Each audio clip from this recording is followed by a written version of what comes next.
आपकी मुंसफी से संसद नहीं चलेगी। मेरे यहाँ बोलने का क्रम मैं तय करूंगा। इस तरह से नहीं चलेगी संसद। मान्यवर, उनको धैर्य रखना चाहिए, उनको धैर्य रखना चाहिए मेरा जवाब सुनने का। इनकी एक एक बात का जवाब मैं दूंगा, मगर मेरे भाषण का क्रम वो तय नहीं कर सकते, मैं करूंगा, क्योंकि मैं बोल रहा हूं। मान्यवर, वोट चोरी किसको कहते हैं वो मैं बताना चाहता हूं। और हमारे यहाँ कुछ परिवार ऐसे हैं जो पूछते नहीं, वोट चोरी करते। अच्छा, बोलिए आप। हाँ, बोले आप, बोले। हाँ, बोले आप, बोले। स्पीकर सर, मेरा कल एक सवाल था जो हिंदुस्तान के इतिहास में पहली बार डिसीजन लिया गया कि इलेक्शन कमिश्नर्स को फुल फुल इम्यूनिटी दी जाएगी। ठीक है, ये है ना, इसका जवाब इसका पीछ मैं खत्म नहीं किया सर। इसके पीछे जो थिंकिंग थी वो हमें सबसे पहले बताएं। ठीक है। दूसरी बात, नहीं, हरियाणा की जहां इन्होंने बात की, इन्होंने एक उदाहरण लिया, वहां पर अनेक उदाहरण हैं। वो भी आपने दिया था ना, 19 वो भी आपने दिया था, इसलिए दिया वो भी। 19 लाख वहां पे फेक लोग, वो उदाहरण आपने दिया था, इसलिए उसका जवाब दिया। और ये भी हमें बता दीजिए, actually let us have a debate on my press conference. Let us go. Let us have very good idea. Let us have a debate on my press conference. Amit Shah ji, I challenge you to have a debate on the 3 press conferences. Please. ठीक है, बैठ जाइए। माननीय, please माननीय, आपने बात की थी, प्लीज। डिबेट ही तो चल रही है।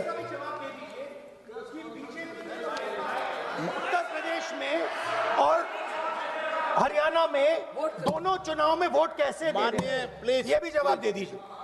माननीय गृह मंत्री जी। मान्यवर, पहली बात मैं स्पष्ट करना चाहता हूं, मैं 30 साल से विधानसभा और संसद में जनप्रतिनिधि के रूप में चुनकर आता हूं।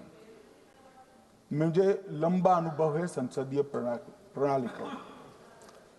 विपक्ष के नेता महोदय कहते हैं कि पहले मेरी बात का आप जवाब दीजिए, मैं सुनना चाहता हूं। आपकी मुंसफी से संसद नहीं चलेगी। मेरे यहाँ बोलने का क्रम मैं तय करूंगा। इस तरह से नहीं चलेगी संसद। मान्यवर, उनको धैर्य रखना चाहिए, मेरा जवाब सुनने का। इनकी एक एक बात का जवाब मैं दूंगा, मगर मेरे भाषण का क्रम वो तय नहीं कर सकते, मैं करूंगा, क्योंकि मैं बोल रहा हूं।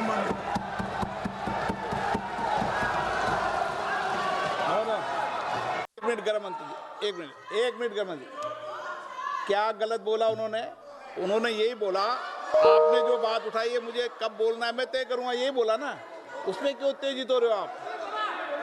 हाँ, आपके 2-2 मिनट में खड़े होने से थोड़ी जवाब देते रहेंगे। नो, माननीय गृह मंत्री, नहीं हो सकता। मैं आपको फिर मौका दूंगा, आपको।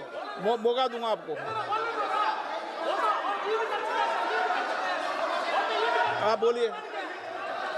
बोलिए सर, ये बोलिए। आपने अगर अमित शाह जी का रिस्पांस देखा तो ये कंप्लीटली डिफेंसिव रिस्पांस है। ये घबराया हुआ रिस्पांस है, ये डरा हुआ रिस्पांस है। अब सुनिए पूरी बात, प्लीज मानिए। नो, सच्चा रिस्पांस नहीं है। माननीय गृह मंत्री जी, मान्यवर, आपके चेहरे पर बैठो। मान्यवर, आपके चेहरे पर चिंता की लकीरें मैं देख रहा हूं कि मैं क्या बोलूंगा। मैं उनके उकसावे में नहीं आऊंगा, मैं मेरे विषय पर बोलूंगा। मान्यवर, मैंने इतना ही कहा कि मेरे भाषण का क्रम मैं तय करूंगा। मेरे भाषण का पहले क्या बोलना, बाद में क्या बोलना, मैं तय करूंगा। और मैं मानता हूं कि हर एक वक्ता का ये अधिकार है, उनका भी है, मेरा भी है। कल वो बोल रहे तो हम ऐसा थोड़ी ना बोले आप झूठ क्यों बोल रहे हो। हम नहीं बोल सकते साहब, वो माननीय विपक्ष के नेता है, वो बोल सकते अपना भाषण। मान्यवर, और मैंने तो ये भी कहा मेरा पूरा भाषण छूट कर कुछ बच जाता है तो आप पूछिएगा, मैं जवाब दूंगा, मगर अब धैर्य भी चाहिए और सुनना भी चाहिए, दोनों चीजें करनी पड़ती है। मान्यवर, वोट चोरी का कोहराम बचा है। मैं वोट चोरी किसको कहते हैं वो बताना चाहता हूं। वोट चोरी के 3 आयाम हैं। एक तो मतदाता नहीं है, मतलब योग्यता नहीं है, और आप वोटर बन जाते हो तो वोट चोरी माना जाएगा। दूसरा, आप गलत प्रकार से चुनाव जीतते हो तो वोट चोरी माना जाएगा। और तीसरा, जनादेश को डिफाई करते हो, मतलब वोट के विपरीत आप कोई पद प्राप्त कर लेते हो तो भी एक प्रकार से वोट चोरी होता है। अरे सुनो ना, क्यों जल्दबाजी करते हो मानिकम, क्यों? अब मैं 3 वोट चोरी की घटनाएं बताना चाहता हूं। सबसे पहली घटना हुई, आजादी के बाद देश का प्रधानमंत्री तय करना था। तय कौन करना था? तो उस वक्त के जितने प्रांत थे, इसके कांग्रेस के अध्यक्षों ने, उनके एक वोट से तय होना था। अब 28 वोट श्री सरदार पटेल को मिले और 2 वोट जवाहरलाल नेहरू जी को मिले।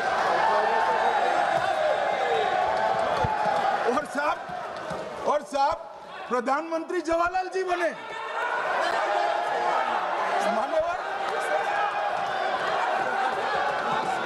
मान्यवर,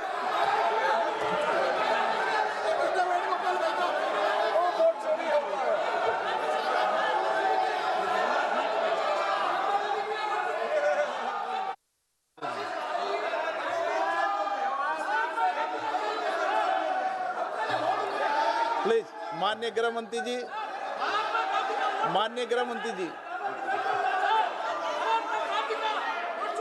प्लीज।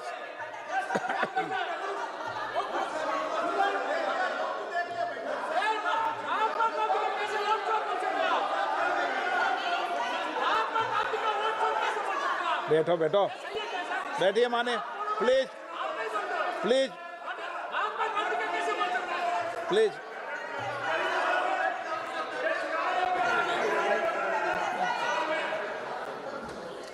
मान्यवर, दूसरी, प्लीज बैठिए बैठिए माननीय सदस्य, प्लीज, हर बार नहीं उठते, बैठिए।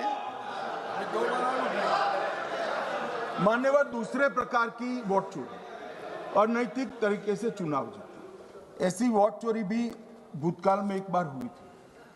श्रीमती इंदिरा गांधी रायबरेली से चुनी गई। इलाहाबाद हाईकोर्ट में श्री राजनारायण पहुंचे कि चुनाव नियमों के अनुसार नहीं हुआ।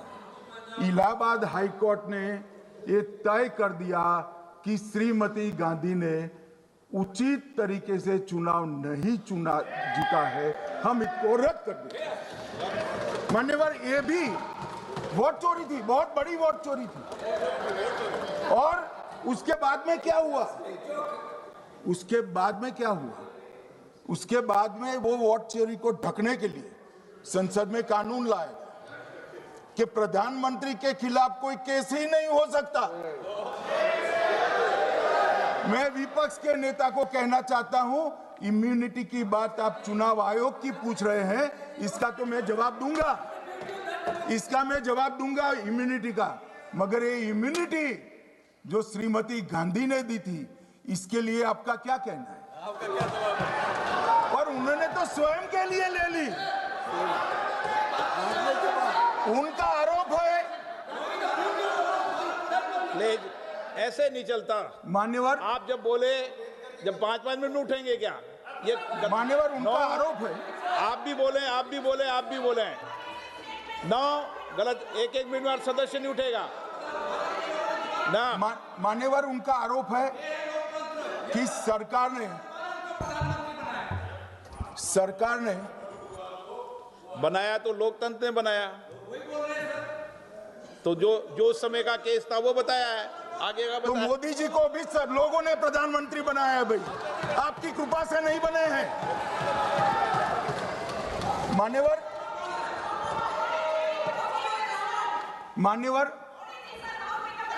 प्लीज से मान्य तरीका ठीक नहीं है आपका, 2-2 मिनट में उठना। मान्यवर, विपक्ष के नेता ने कहा कि आपने चुनाव आयुक्तों को इम्यूनिटी दी। इनका आरोप सत्य नहीं है। मैं इसकी बात बाद में करता हूं। परंतु हमने तो चलो मानो चुनाव आयोग को इम्यूनिटी दी, श्रीमती गांधी ने तो अपने आप को इम्यूनिटी दी। और फिर जब ये संवैधानिक सुधार के वायरस चैलेंज हुए तो वो केस जीतने के लिए 2, 3 और 4 नंबर के सर्वोच्च न्यायालय के जज को बाईपास कर चौथे नंबर के जज को चीफ जस्टिस बनाया और वहां केस भी जीत लिया। और मान्यवर, ये तो इतिहास है, कौन जुटला सकता है? इनको कोई पढ़ाता नहीं है इतिहास, ये तो इतिहास है, सर्वोच्च अदालत और संसद के रिकॉर्ड में रखा हुआ इतिहास है। इसके खिलाफ लल्लन सिंह जैसे कितने लोग पूरा जीवन लड़े बिहार में, इमरजेंसी के खिलाफ जेल में गए, लाखों लोग गए। और तीसरी वोट चोरी कहना चाहता हूं, तीसरी वोट चोरी का प्रकार मैंने बताया था कि योग्यता नहीं है और मतदाता बन जाना। अभी एक वाद पहुंचा है, वाद मतलब डिस्प्यूट पहुंचा है दिल्ली की सिविल अदालत में। उसमें डिस्प्यूट ये है कि सोनिया गांधी जी इस देश की नागरिक बनने से पहले मतदाता बने।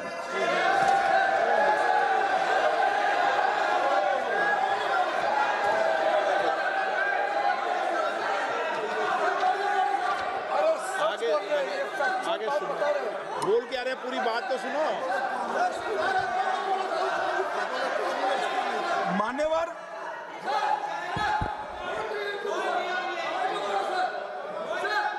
मान्यवर, मैंने इतना ही कहा है कि अदालत में केस चल रहा है जो फैक्चुअल है। अब जवाब तो उनको अदालत में देना है, सोनिया जी ने यहां क्यों दे रहे? अदालत में जवाब देना है।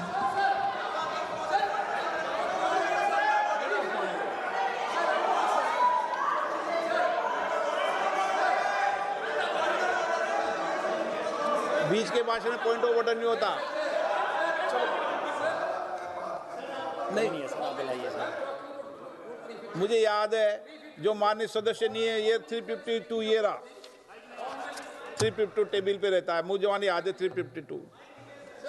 Home Minister is speaking about an issue which is pending in the court. Actually, what happens is, Rosa will report some senior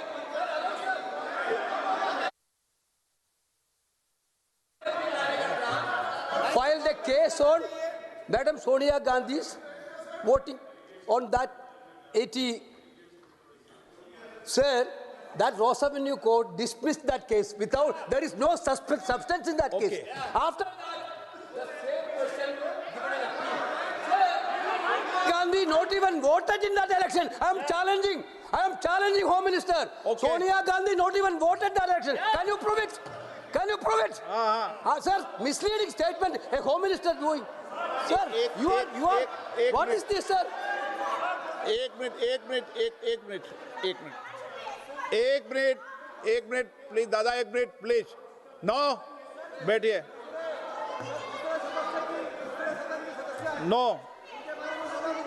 no मान्य प्लीज। देखिए माननीय सदस्य, 2 दिन से मैं चर्चा को सुन रहा हूं और 2 दिन से चर्चा को सुन रहा हूं और 352 आपने भी पढ़ा है, मैंने भी पढ़ा है, ठीक है ना।